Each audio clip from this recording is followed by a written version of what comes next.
वंदे मातरम से आप लोगों को नफरत नहीं है। मैंने कब बोला? मैंने बोला 40 मिनट से बहस कर रहा, तुझे हिंदी समझ में नहीं आ रही। भारत माता जय बोलने में तुझे शर्म आ रही है। वंदे मातरम क्यों नहीं बोल रहा तू? ये चीज बोलनी। आपका प्रोग्राम बहुत बार टीवी पे देखा था। मेरा नाम गोविंद तिवारी है। मैं कॉलेज में प्रोफेसर हूँ। मैं जिस एरिया में रहता हूँ उस एरिया के आसपास कई मुस्लिम ऑर्गेनाइजेशन अपने स्कूल चलाते हैं और उस स्कूल में स्टार्टिंग में जब प्रेयर होता है वहाँ पर न ही वंदे मातरम गाया जाता है। जब मैंने उनके प्रिंसिपल से पूछा कि आप ऐसा क्यों करते हो, आप वंदे मातरम भी नहीं गाते हो स्कूल में, तो कहते हैं वंदे मातरम में हिंदू है और उनकी स्कूल में कई स्कूलों में हिंदी भाषा ही नहीं है, हिंदी ही नहीं पढ़ाया जाता है और उनके कहा ना देशभक्ति की कुछ भी पढ़ाने के लिए वे कतराते हैं। देशभक्ति के लिए आपके मजहब में किस तरह से डिफाइन किया गया है ये ज़रा मुझे बताएंगे। भाई साहब ने एक सवाल पूछा है कि वो कई बार मेरे प्रोग्राम सुनते हैं टेलीविज़न पे और कहा है कि एक इलाका है जहाँ कई मुसलमान स्कूल है लेकिन वहाँ वंदे मातरम नहीं पढ़ाया जाता है, हिंदी नहीं पढ़ाया जाता है, क्या सही है? और आपके मज़हब में, इस्लाम में देशभक्ति के बारे में क्या कहा गया है? पहला सवाल कि मुस्लिम स्कूल में वंदे मातरम क्यों नहीं कहा जाता। हमें ये देखना चाहिए कि कोई भी गाना या कोई भी चीज़ आप कहते हैं उसकी मानी क्या है। आप जब वंदे मातरम पढ़ते हैं उसकी मानी है कि हम सिजदा करते हैं इस देश जो हमारी माता है, ऐसे कहा जाता है, और हम इसकी पूजा करते हैं। ये हमारे लिए शिर्क है, शिर्क है इस्लाम में और गलत है हिंदुइज्म में भी। हिंदुइज्म में भी आपको इबादत सिर्फ करना चाहिए एक खुदा की, धरती की नहीं। तो हिंदुइज्म में भी गलत है, क्रिश्चियनिटी में भी गलत है, इस्लाम में ही गलत है। लेकिन आम हिंदू अपने मज़हब को नहीं जानते, अपनी मजहबी किताबें नहीं पढ़े हैं, इसीलिए कोई भी आप गाना गाते हैं अगर उसके मानी खुदा के ख़िलाफ़ है, अल्लाह सुब्हानहू व तआला के ख़िलाफ़ है, भगवान के ख़िलाफ़ है, तो ऐसा गाना गाना गलत है। आपने मुझे शुरुआत में नमस्ते कहा। नमस्ते, नमस्ते के क्या मानी है भाई साहब, आप बोल सकते हैं?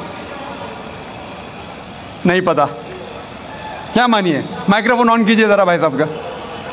नमस्ते मतलब मैं सर झुका के मैं आपको नमन करता हूँ। हाँ, सर झुका के आप मुझे नमन करता हूँ। नमन करता हूँ, सर झुका के। सर झुका के मुझे नमन करना शिर्क है, हराम है, प्रोहिबिटेड है। आप मेरे सामने भी सर नहीं झुका सकते, चाहे आप मुझसे मोहब्बत करते हैं, चाहे आप मेरी इज्जत करते हैं, फिर भी आप मेरे सामने सर नहीं झुका सकते। सर झुकाना चाहिए तो सिर्फ खुदा के सामने, अल्लाह के सामने, और मैं खुदा नहीं हूँ। आप जानते हैं, आप मेरी इज्जत कर सकते हैं, मेरी बात जो मैं कहता हूँ उसके ऊपर अमल कर सकते हैं, लेकिन आप मेरे सामने सर नहीं झुका सकते। इसीलिए मैं जवाब में आपको कहूँगा अस्सलामु अलैकुम, आप पे सलामती हो, आप पे सलामती हो। आप समझे ना? मैं आपके सामने झुक नहीं सकता हूँ। ये सिर झुकेगा तो सिर्फ अल्लाह के सामने, सिर्फ खुदा के सामने।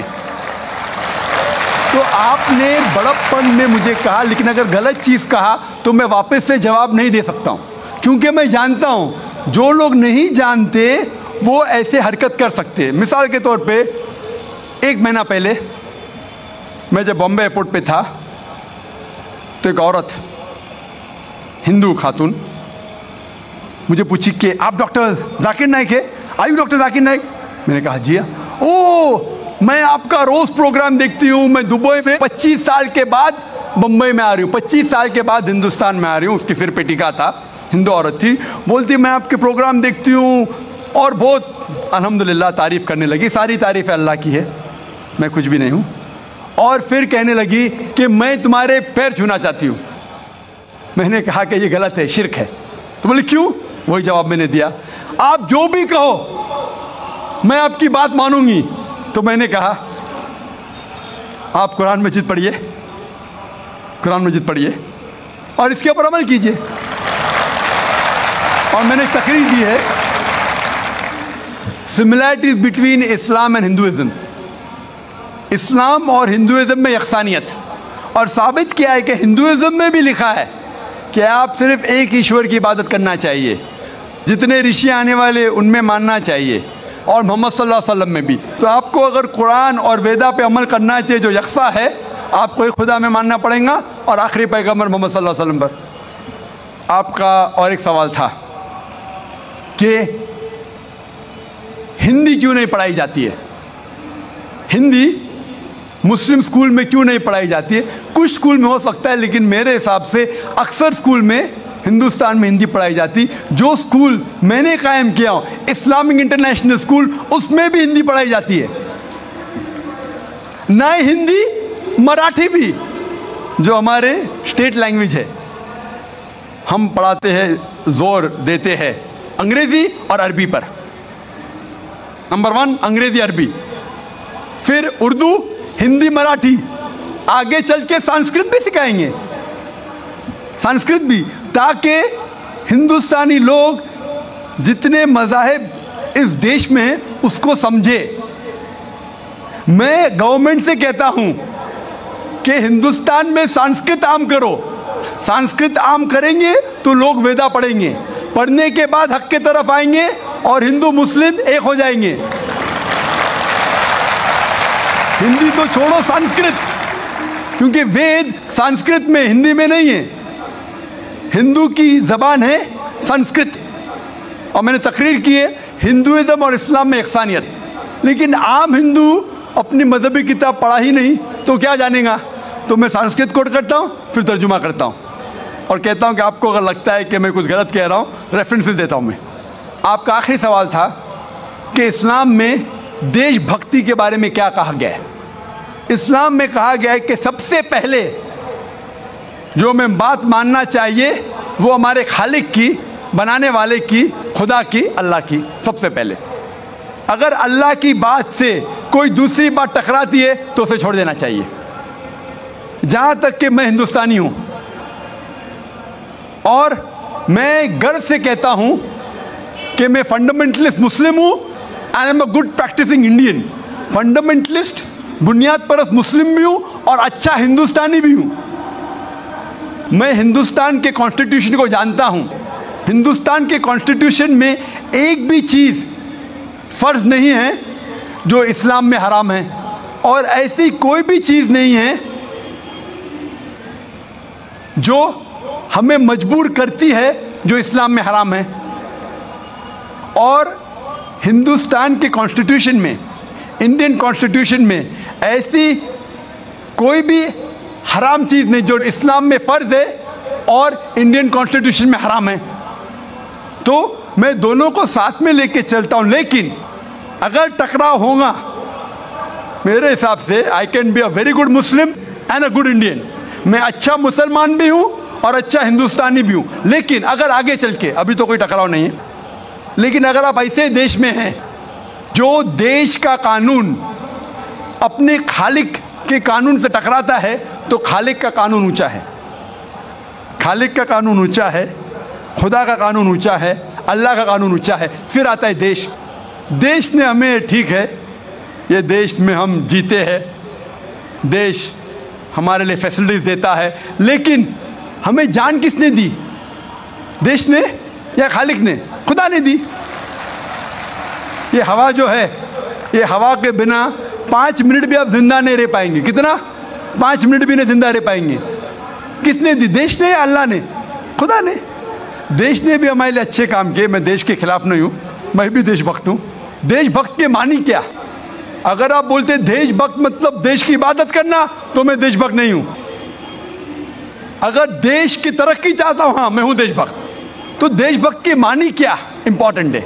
अगर देशभक्त मतलब देश की इबादत करना, तो ये गलत है। इबादत सिर्फ मैं खालिक की करता हूँ, अल्लाह की करता हूँ, खुदा की करता हूँ, लेकिन देश की भलाई चाहता हूँ। अगर वो देश कोई कानून लागू कर रहा है, वो शरीयत के अंदर है, खुदा के कानून के दायरे के अंदर है, तो मैं उनके साथ हूँ। कई चीज़ें इस्लाम में मुबाह है, ऑप्शनल है, और अगर देश उसे कहता है कि करो, तो मैं करूँगा। लेकिन अगर कोई देश, चाहे वो अमेरिका हो या यूके हो, वहाँ का कानून अगर इस्लाम के ख़िलाफ़ है तो मैं उस देश के कानून के ख़िलाफ़ जाऊँगा, क्योंकि मैं सबसे पहले मोहब्बत करता हूँ खालिक से, खुदा से, अल्लाह से, फिर अपने देश से। तो जहाँ तक के देश का कानून खालिक के कानून से नहीं टकराता है, हमें उस कानून पे अमल करना चाहिए। और मेरे नज़रिए से एक भी हिंदुस्तान का कानून मुझे मजबूर नहीं करता इस्लाम के ख़िलाफ़। इसीलिए मैं कहता हूँ I am a very good practising Muslim, fundamentalist Muslim at the same time. जी तो नाज़रीन, आपने डॉक्टर जाकिर नाइक साहब की गुफ्तगू को समाअत फरमाया, जिसमें उनसे सवाल किया गया था कि हम भारत माता का जो नारा होता है वो क्यों नहीं लगाते, उसे स्कूलों में क्यों नहीं पढ़ाया जाता, क्योंकि उसका मतलब ही शिरकिया है और शिर्क सबसे बड़ा गुनाह है, न सिर्फ मुसलमानों के लिए बल्कि तमाम मज़ाहिब में शिर्क को सबसे बड़ा गुनाह कहा गया है। क्योंकि बाकी मज़ाहिब के लोगों को अपने मज़हब की किताबों का इल्म ही नहीं है, तो उन्हें ये पता नहीं कि खुदा से वाहिद है। न सिर्फ मुसलमानों के लिए बल्कि तमाम बड़े मज़ाहिब की किताबों में खुदा को वाहिद ही बताया गया है और इस खुदा के साथ शिर्क कतन जायज़ नहीं।